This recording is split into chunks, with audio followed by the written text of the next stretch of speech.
Hello guys, I hope you're doing well. Welcome back to my YouTube channel and welcome to Talk to Your Midwife session. And today, welcome to yet another video.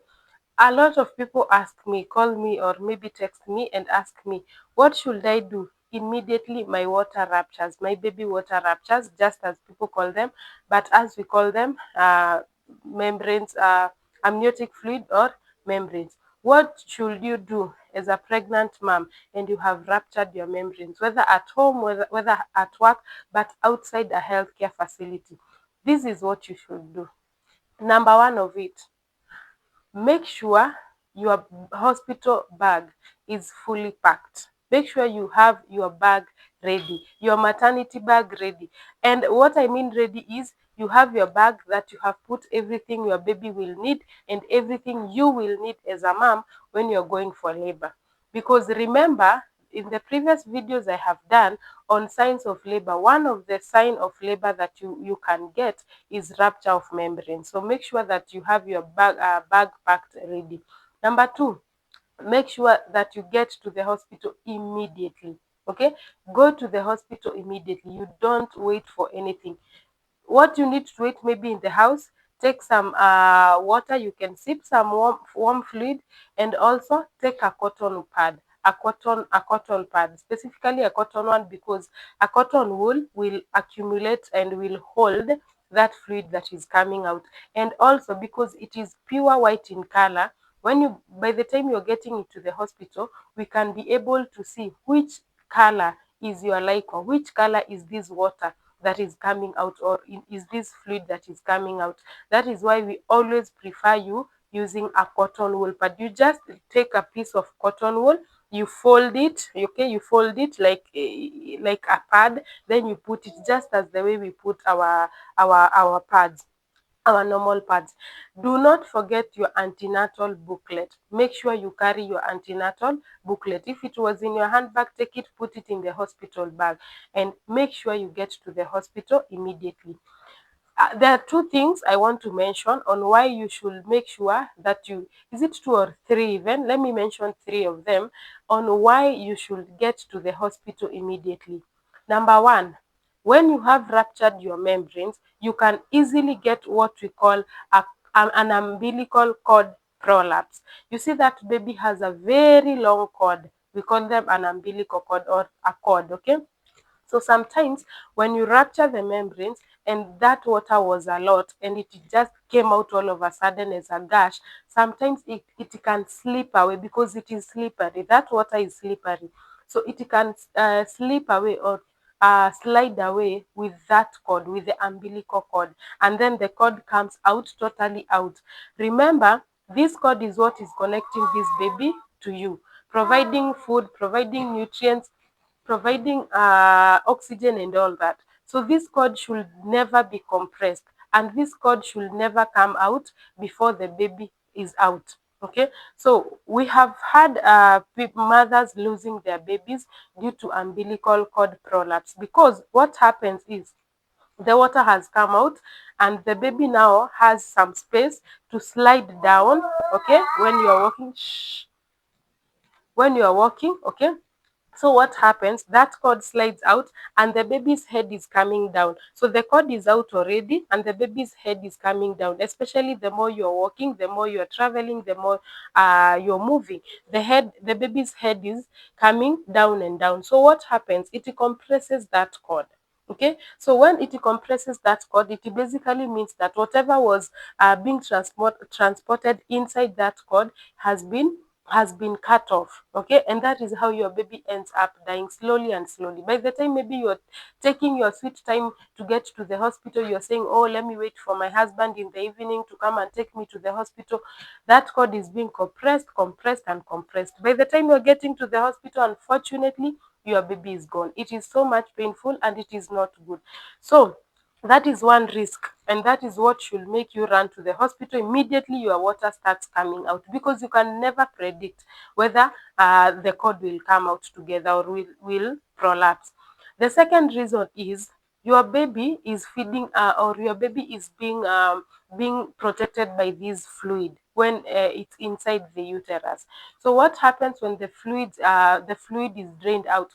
In case you had some infection, your baby means it means that the baby will be coming into contact with you yourself, okay, especially with the STDs, with the UTIs and all that. So what does this mean? That the baby is no longer protected. The baby can easily get infections from you, cross transmission. Okay, and that is why we encourage the mothers, at least don't spend more than 24 hours. The baby should not spend more than 24 hours inside the uterus with no fluid in with no umbilical yeah, with no amniotic fluid inside there. Okay, that is another thing. And also, when the amniotic fluid is out, now in case this was labor starting, or in case you didn't have even labor and all that, labor will start immediately. Why? Because this head, the baby's head, will continue to come down and come down, and when it touches the cervical area, what happens is it stimulates production of what we call oxytocin. Oxytocin is a hormone that starts labor. It is a hormone that brings the uterine contractions. So you can imagine it is 9 a.m., you have ruptured your waters, you don't have any pain, and then you want to clean up the house, you want to cook lunch for your other children, maybe you want to do some ironing, you want to go to the market, do this and this, because you don't have any pain. But most of the people, and you can never predict how your pain will come. You can never predict whether you will have a precipitate labor or no, a normal slow labor. A precipitate labor basically means a labor that just starts all of a sudden, brings severe continuous contractions, and you deliver your baby like immediately. Okay, we have people who deliver who just have their labor in 2 hours. 2 hours, you're dilated, you're fully dilated, and you're pushing your baby like you are just you are not even feeling anything. We have other people who will dilate slowly and silently with no contractions at all. Then by the time they are getting their contractions, kumbe the cervix is already like 8 centimeters dilated and all that.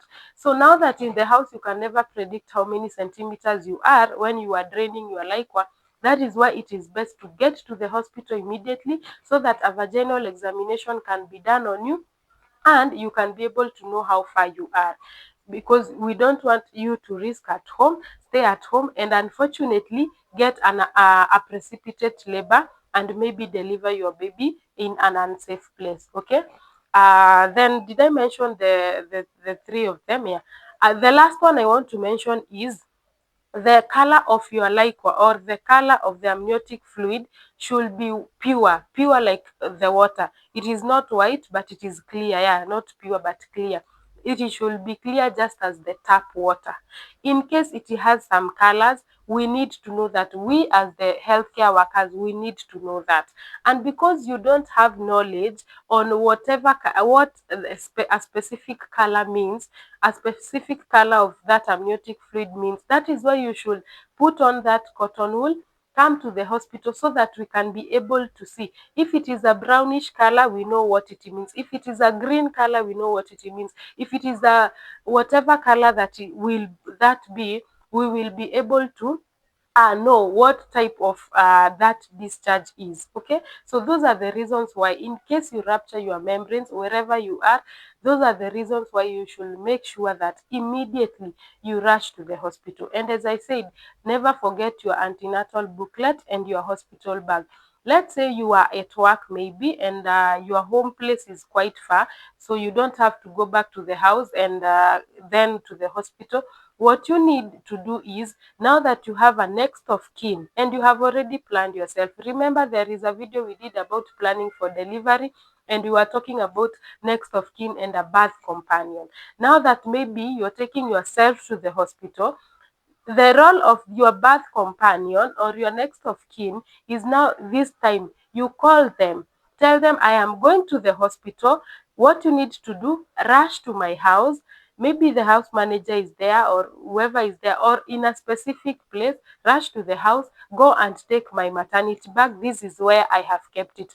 Because at this point, we trust that your next of kin is someone who can even get into your house and go and maybe pack some clothes for you.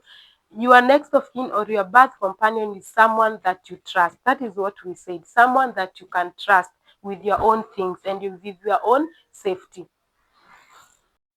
Yeah, we said that a next of kin or a birth companion is someone you can trust. Okay, so at this point, you'll just need to give them a call, let them go to the house, bring everything that you need. Okay, so that is all you need to do, and let's take this information seriously, guys.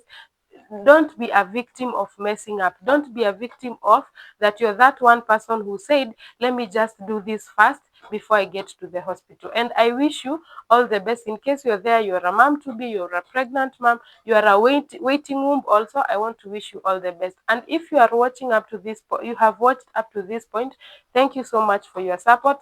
Remember to hit that subscription button. Support me with that. Like, share, and also comment. Drop a comment, even if it is saying thank you. Drop a comment in this video, and also maybe tell me what you need to learn more so that maybe I can consider that in my next video. This is your nurse Shiro Nurse, your favorite nurse midwife.